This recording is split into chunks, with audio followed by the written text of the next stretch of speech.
على مر السنين والاجيال سؤال واحد بيطرح نفسه على مصر كلها: ليه منتخب مصر بتاريخه وهيمنته على القاره ما بيعرفش يطلع لكاس العالم؟ وده عايزينه يحصل لمجرد مشاركه مش اكتر، يعني ولا عايزين نحقق مركز ولا عايزين نكسر ارقام، احنا غلابه وعلى قدنا، نصعد احنا بس ونشوف بقيه الحوارات دي.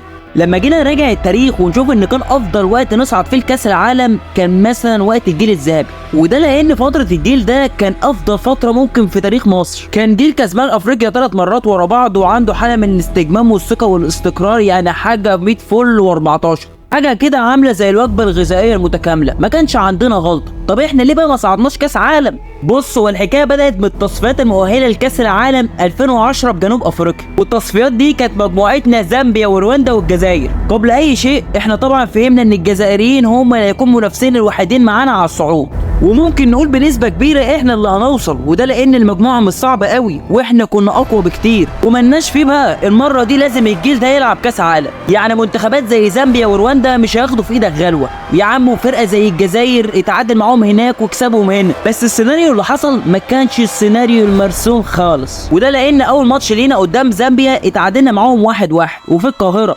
وبدانا نحس ان احنا مالناش في حكايه كاس العالم دي. يعني والله العظيم الناس ممكن كانت تبقى احلامها بسيطه جدا، ان انت مثلا تطرقع لزامبيا ورواندا ويا عم براحتك مع الجزائر، لكن تقع في اول ماتش قدام زامبيا في القاهره ولسه عندك الماتش الجاي الجزائر في الجزائر، يبقى احنا كده بنلبس. بعد ما سافرنا الجزائر حصلت لنا واقعة تسمم بسيطه كده، لكن ما اثرتش علينا، ان احنا قدمنا ماتش معقول لكن السرحان خسرنا كتير، وده كان سبب في الهزيمه 3-1. وبكده الامور بتصعب اكتر واكتر، لان انت معاك من اصل 6 نقط من ماتشين نقطه واحده. طب هنعمل ايه دلوقتي؟ رحنا كاس القارات، بعد ما رجعنا من كاس القارات لعبنا رواندا في مصر وكسبناها 3-0. حلو، ده نكمل عليه بقى، بعدين نروح رواندا في رواندا ونكسب 1-0. قشطه كده لسه في امل، والماتش الجاي عندنا زامبيا في زامبيا، وما ينفعش الامل ده نضيعه حتى لو بجون واحد، وده اللي هو يعني ان احنا نسجل ما يسجلش فينا، وده لان الجون الواحد هيفرق معانا. لكن برضه الحمد لله بنقدر نكسب زامبيا 1-0 رغم ان احنا كنا في رمضان ودرجه الحراره كانت عاليه جدا.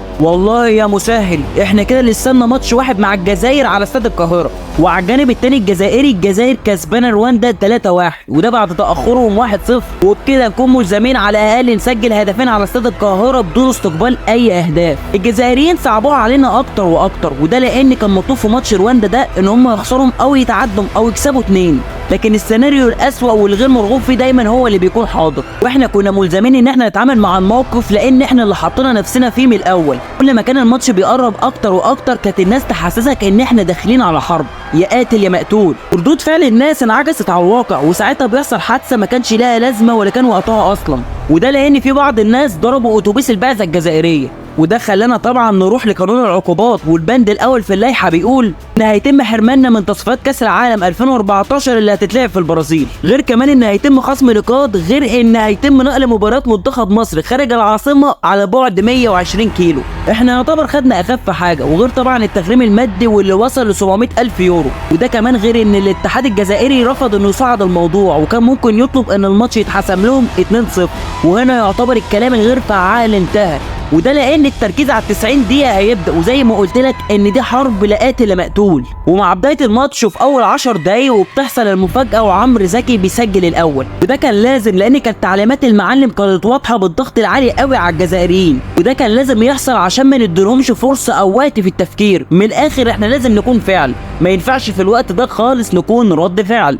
بعد الجول كنا مستمرين في الضغط، لكن برضه احنا لسه ما صعدناش. بدايه حلوه لكن انت تبني عليها قدام، زي ما جبت الاول تجيب التاني، لكن في حته كده ما بيننا وبين بتوع شمال افريقيا، وهي انهم عارفين ازاي يعرفوا يشتتوا الخصم ويلعبوا على اوتار اعصابه ويخرجوه عن تركيزه، لكن المعلم كان عامل حسابه على حاجه زي دي، وطبعا نبه لاعيبته ليها. طبعا الجزائريين لازم كان هيبقى ليهم رد فعل، لان الجول اللي جه بدري ده اكيد اربك حساباتهم، وكانت ردة فعلهم دي ما كانتش جامده قوي او كبيره، لكن كانت خطيره، ولولا ستر ربنا ومن بعده الحضري كان هيبقى فيه كلام تاني. ومع بدايه الشوط التاني ربنا بيستر في واحده تانيه، واحنا كده رايحين في حته غلط، حته ان المفروض يحصل انهم ما يعرفوش يوصلوا للحضري اصلا، وده يحصل بناء انت على حالتك كمنتخب مصر، وده لان هم مش قليلين ومستوياتهم عاليه جدا، وانك تتيح لهم فرص بالمنظر ده يبقى احنا اللي بنودي نفسنا لطريق التهلكه. وزي ما هم راحوا علينا بكورتين احنا رحنا برضه عليهم بكره تانيه عن طريق المحمدي، لكن يعتبر الشالت مع خط المرمى، بس قلنا خير وخيرها في غيرها. وكل ده والوقت بياخدنا لل90 وشعور الخوف والحسرة بدأوا يتمكنوا مننا. لكن طبعا لسه عندنا ثقة في ربنا كبيرة ان هو هيفرحنا في الاخر. ومع عرضية سيد معوض ورأسية متعب بيخلص كل شيء وبنسجل التاني، وطبعا الفرحة بتعدي كل الحدود.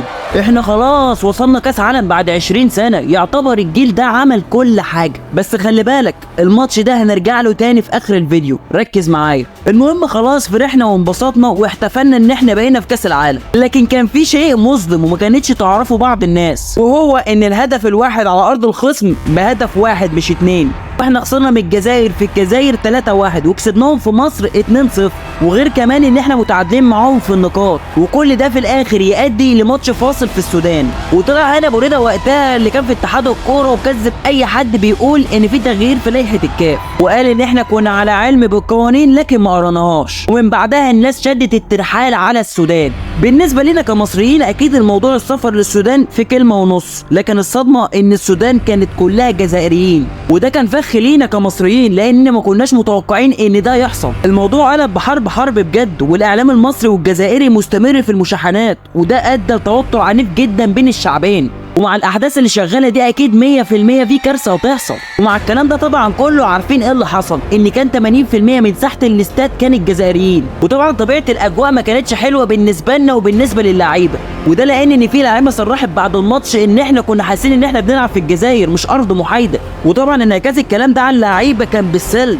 وده لانهم اهتزوا معنويا ونفسيا، غير كمان انهم منهارين بدنيا بسبب ماتش القاهره، وغير كمان انعدام التوفيق، وطبعا غيره وغيره وغيره. وحتى الجون اللي جه عن طريق مدافع اسمه عنتر يحيى وحط كرة زي الكتاب ما بيقول، ودي كانت حسرة ما بعدها حسرة. حلم المونديال ده وحسينا ان بقت امنية مستحيل حدوثها، لكن ادي الله وادي حكمته. وطبعا في حالة من الشغب كانت كبيرة بعد الماتش، في مصريين كتير اتبهدلوا واتضربوا، وحصلت مواقف ولا نحب نحكيها ولا حتى نفتكرها.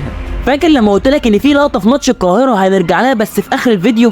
ايوه انت اكيد فاكرها. ايوه هي دي كره بركات. الكره دي لو كانت دخلت ولا كنا سافرنا السودان ولا كان يحزنوه، لكن انا اريد وانت تريد والله يفعل ما يريد، والحمد لله. طبعا قبل ما تشد الباب اتمنى تعمل لايك وسبسكرايب وكومنت تقول لنا فيه عن رايك في المحتوى والقناه، وهنا ممكن نقول سلام.